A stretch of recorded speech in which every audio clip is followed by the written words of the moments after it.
You're watching Bhutan This Week, our weekly news magazine program with me, Sharab Sangmo. His Holiness the Jekhampo appointed 52-year-old Sangit Sring from Chukha as the new Lamnetian of Samzong Karabde. Lunchin said Bhutan is ready for green businesses and welcomed those interested in doing business in Bhutan at the Global Vibrant Gujarat Summit in Ahmedabad in India.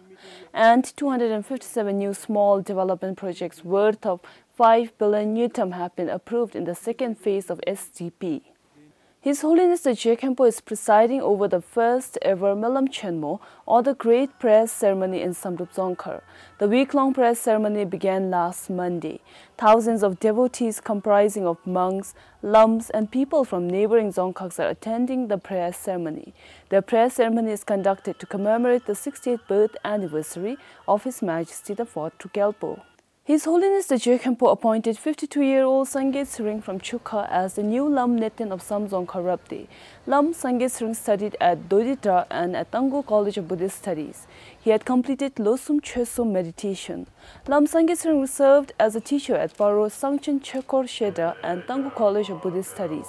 Prior to the appointment, he served as the chief administrator of Shung Tratsang. Lunchin Sringtopke attended the inaugural session of the 7th Global Vibrant Gujarat Summit in Ahmedabad in India. Addressing the summit, Lunchin Sringtopke said that Bhutan is open for business, but only for businesses that are clean, green and sustainable. For that reason, Lunchin welcomed investments in renewable energy and hydropower, organic farming and tourism, and education and information technology. Bhutan is open for business, but open only for businesses that are clean, green and sustainable. This is why we actively seek out and welcome investments in renewable energy and hydropower, organic farming and high-end tourism, information technology and education. Bhutan is open for business. So if you are interested in doing business in Bhutan, if you are interested in doing business with us, if you are interested in doing business with values, if you are interested in the business of gross national happiness, then I am interested in meeting you here in Gujarat, or better still, soon in Bhutan. While in Gujarat, Lunchin Sringtopke visited various places in Gujarat, including the Amul factory in Gujarat. Lunchin is accompanied by the Economic Affairs Minister Narbongchuk and other senior government officials. Lunchin Sringtopke first visited the Sanskar Dham school in Ahmedabad. There, Lunchin was given a tour of the school, which was established in 1970s. Lunchin was greeted by children waving Bhutanese and Indian flags. Lunchin visited different areas of the school and interacted with the students.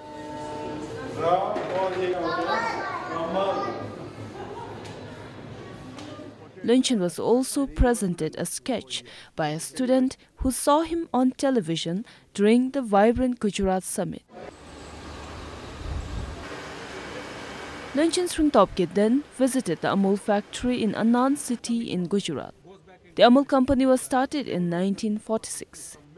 It was born out of a dairy milk cooperative.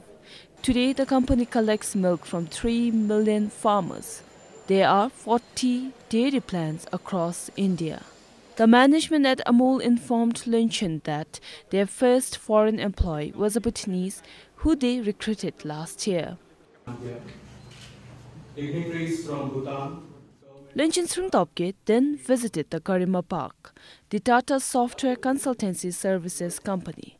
It is the largest software export zone in India. It deals with innovative solutions. It employs over 300,000 people and caters to over 119 countries worldwide.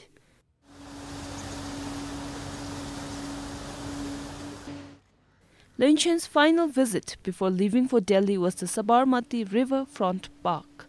The Riverfront Park was reclaimed after years of degradation. There, Lunchin was taken on a tour of a section of the Riverfront Park. Compiled for Tenzin Rabke and Pema Samrup in Gujarat, Sharab Sangmo for BBS News. Lynchen Sringtopke arrived in Delhi on Tuesday evening. In Delhi, Lynchen called on several key government leaders of India. Lynchen called on the Vice President of India, Muhammad Hamid Ansari. The two discussed relations between Bhutan and India. The Vice President said that no two countries in the world enjoy such good relations as Bhutan and India. Lynchen and the Vice President also discussed democracy and the 11th five-year plan of Bhutan. Lynchen Sringtopke met with the Minister for External Affairs, Sushma Swaraj. The two discussed Indo-Bhutan relations, sub-regional cooperation between Bhutan, Bangladesh, India and Nepal. They also discussed economic and security cooperation. The Foreign Secretary, Sujata Singh, also called on the Prime Minister and discussed issues of mutual interest, including issues of hydropower, security, progress of the 11th five-year plan. Later, the Prime Minister was also called on by the Minister of Power, Piyush Goyal, and discussed various issues including hydropower. The Minister complimented Lynchen on his speech at the vibrant Gujarat summit. The Minister of Power said this was the beginning of a big relationship. Lynchen said that the friendship between India and Bhutan was always between its people. Lynchen then met with the members of India-Bhutan Friendship Association. Lynchen Sringtopke arrived in New Delhi last night after attending the 7th Vibrant Gujarat Summit in Ahmedabad. Kampal for Tenzin Rabke and Pema Samdrup in New Delhi, Ishori Gurung, BBS News. Government will decide on the foreign minister involved in the alleged Lagankarpo case once the Office of Attorney General files the case. The Prime Minister Sringtopke said the OEG took more time than necessary to prosecute the case. The Kongiri Labme, the Koragi Lamlu the Tidalu, Niele Kadam Henso the Chika, the Leshimber Tundi Begose, the Hani Besanu Sishuni. Beshashimle, Machina Chiso, the Sobigi, the Duengi Kaplu Beoletendigibe, the Kongi Hotole, that Ani Beoletendigibe, they couldn't prosecute the case up there. Last week, they informed me that they have all the papers, and I asked them to clarify with the Anti-Corruption Commission. Since the OAG, they are lawyers to the government, would there be a conflict of interest if the OAG were to prosecute the case? And we asked ACC whether they should be the right agency. ACC has confirmed that OAG can go ahead. So when OAG files a case, at that time, we will make a decision. On cautioning the government about the reduced number of slots for the Bachelors of Education graduates, the Prime Minister said there is no guaranteed job in the government. He said that the government should not mislead the students and should have informed the students 3 years earlier that the jobs are not guaranteed. And for B.Ed also, there is no guaranteed jobs now or next year, and it's going to get increasingly difficult. And while studying, we have to start thinking, preparing ourselves to work in other sectors, especially in the private sector. This year, it's easy, the easiest thing for the government to do would be, this is not our job, it's RCSC's. And let them handle it. But that would be irresponsible on the part of the government. We've sat with RCSC and we will let them also. They are also have to think about this year and next year. They also have to think about the size of the civil service and the efficiency of the civil service. And based on all that, we have to work together. Okay, so whether it's this year, next year, especially in the future, there's no guarantees. What the guarantee that exists is that the government will work with the graduates to see where we can employ you. A total of 257 new small development projects with worth of 5 billion newton have been approved in the second phase. Under the new approved projects, 3 bridge construction projects of 123.6 million newton worth have been given directly to Construction Development Corporation Limited without going through any tendering process. This has been done in recognition to CDCL's ability to start and finish the project with only Bhutanese workers. In the Meet the Press session last Friday, Prime Minister Sringtopke had a message for all contractors. It's because if there are any other contractors in Bhutan, in the private sector, bridge builders, who can build bridges from start to end using all Bhutanese workers and engineers, let us know. Because we will also award you contracts without having to go through, participate in the tender. And this invitation goes through all contractors, not just bridge, any building contractors also. So any contractor who is able to do the entire project with all Bhutanese workers, let us know, because we want to award the work to you without having to participate in the tender. The Public Health Laboratory Services said that Thimphu Tromde has not been monitoring the water treatment plants properly. They said drinking water directly from the tap is not safe all the time in the capital. The Public Health Laboratory Services conducts the water quality test every month in the capital. They conduct at 2 water treatment plants in Motethang, Chungshina and other reservoir tanks.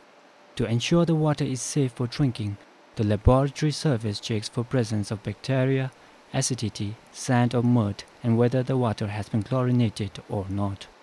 The Public Health Laboratory Services has found out that the water treatment plants are not adequately chlorinated and the tanks are contaminated with bacteria which had health risks.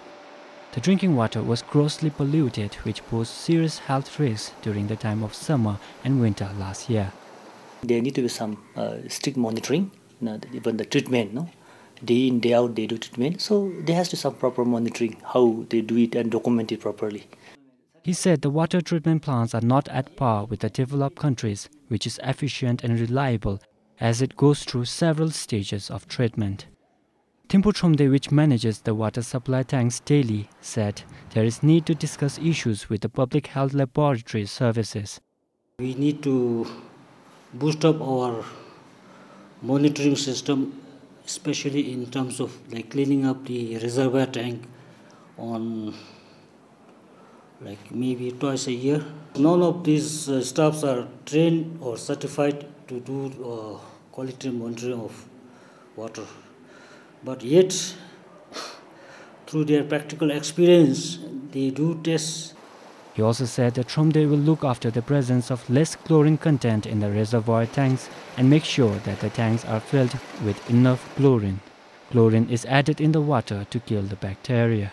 To ensure the water to be safe for drinking all the time, people are advised to drink water which is boiled. Chetan Dupchu, PBS News. How prepared is Bhutan to face Ebola in case of public health emergencies? Today, with the Ebola being declared as public health emergency, works for preparedness are undergoing. However, budget is said to be the biggest challenge in implementing measures. As of today, the Ministry of Health has achieved 58% of the international health regulations. As you reach the Paro International Airport, you now need to fill in and submit the Ebola screening forms. The screening comes after Ebola was declared as a public health emergency of international concern on the 8th of August last year by the World Health Organization. So far, more than 14,000 passengers have been screened at the Paro Airport. Especially the Bhutanese people, they are not filled up properly. Some will be keep the forms in the flight in the aircraft only. And if we say that we have to fill up the forms, then sometimes the people will get angry because they are rushed to the immigration site, and they have no patience to stay in our counter for a minute. And then one problem is that our walking area is too small, so that if the flights, 2 or more flights landing at a time, then more people are crowded and they will not submit the forms to our counter. During a media sensitization workshop held in Paro last week on Ebola, the Chief Program Officer of Communicable Diseases Division said, whether Bhutan sees Ebola cases or not, it is important to be ready. She said it is vital to have all the core capacities required for international health regulations in place to prevent, detect and to respond during public health emergencies. Most of us, the countries, should have put in all the core capacities in place by July 2014, but we have gone for extension, and by 2016 June we are supposed to have all these core capacities in place. So we expect that we have made a good progress in the 13 core capacities. On the whole, we have about 58% achievement, and this by the end of, we have also put this in as one of our indicators for government performance monitoring indicator. As per the WHO checklist for preparedness of Ebola and to meet the international health regulations, a total of 52.08 million meal ton is required. Therefore, with a huge budget requirement, this is seen as a challenge. We need to invest a lot, but the thing is whether we will get or not the cases or these conditions that we are waiting to capture, will they ever come or not is another. So we have to invest to be prepared. We need to put things in place. But the thing is that since you are prepared, you will never see it coming. But if you are not prepared, you will be hit by an outbreak and you will be overwhelmed with all your resources. It will be a huge thing, so huge investment during that time. So far, a total of 15 laboratory personnel have been trained on personal protective equipment, sample collection and shipment of Ebola cases. 40 health officials and 200 airport staff have also been sensitized on Ebola with the technical support and guidelines provided by the WHO. Sherop Sangmo for BBS News. The judiciary faces major obstacle to ensure and maintain the trust and confidence of the people in the justice delivery system. In order to inspire public confidence and trust, the judiciary is planning to conduct thorough research on judicial responsibility and accountability. According to the annual report of Judiciary of the Kingdom of Bhutan 2014, the necessity of accountability and responsibility in the judiciary has become important to overcome such obstacles and to create a reliable, fair and efficient justice system. Some of the people say they do not trust the judiciary due to constant amendments made to the existing laws and new laws enacted to suit the needs of the society. The judiciary felt there is need to devise means and strategies to provide information to the people on new laws enacted by the parliament. We get a criticism saying that there is no problem redressal system in judiciary. Yes, it's true, I would say. Now we are working on it. When people talk about inconsistencies in judgments, that's true, because this subdivisional court and district courts, we have very limited manpower, and with more works, these judges, they will have no time to think over all these legal principles and all. And when it comes to High Court and Supreme Court, they have more manpower to think over and less work. The judiciary also plans to establish reform division to formulate and adopt policies and programs. Justice of the Supreme Court will be assigned with 5 Songkhaks on a yearly rotation basis. The justices will be required to visit their respective Songkhaks and submit the confidential report highlighting the track record of the judges annually. Chetan Dupchu, PBS News. The annual festivals of Nabji and Korfu villages in Trongsa were concluded recently. Interestingly, unlike other village festivals, the marks dancers were mostly students. Our reporter Sujaman Thapa says in Nabji, out of the 28 marks dancers, 25 were students, and likewise 18 out of 23 in Korfu village. Unlike in other places where students spend their winter vacation either helping their parents or doing a temporary job, students here at Nabji and Korfu village practice marks dances to perform during their annual festival. 18-year-old Sherab Wangchuk from Nabji village in Trongsa practiced marks dance at the age of 15. He's a class 12 student. Today he performs almost all the marks dances during the annual festival.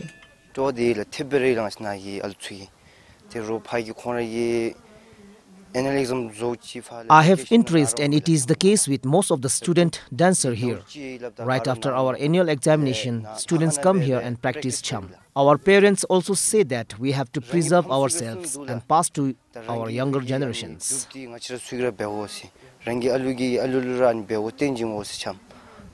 Like Sherab, there are other students who come to the village soon after the annual exam to practice marks dance.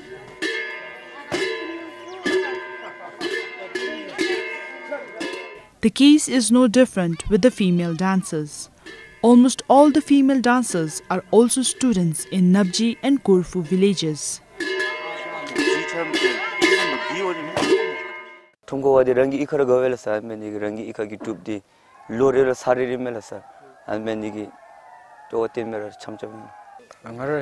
I started to perform marks dance when I was in 5th grade. My parents encouraged me to perform the marks dance, and I also get support from my friends. Meanwhile, elderly villagers are worried whether students will continue to perform in the future.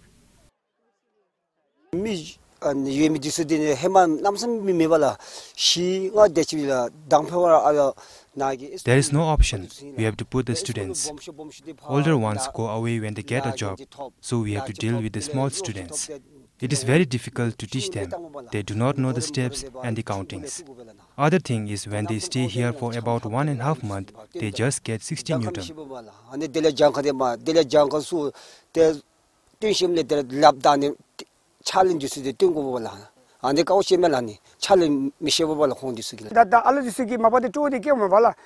Students do take interest, but when older ones go away, there is no one to even teach them. I think lack of income is the reason.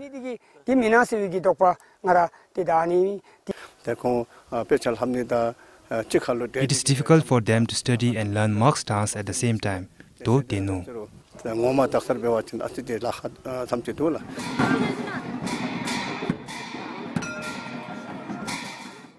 Nabji and Korfu Drup is an annual festival that takes place at the same time in both the villages. Compiled for Surjaman Thapa in Trongsa, Sonam Chudan for BBS News. Well, that is all we have for you this week. Join us again next week for yet another edition of Bhutan This Week.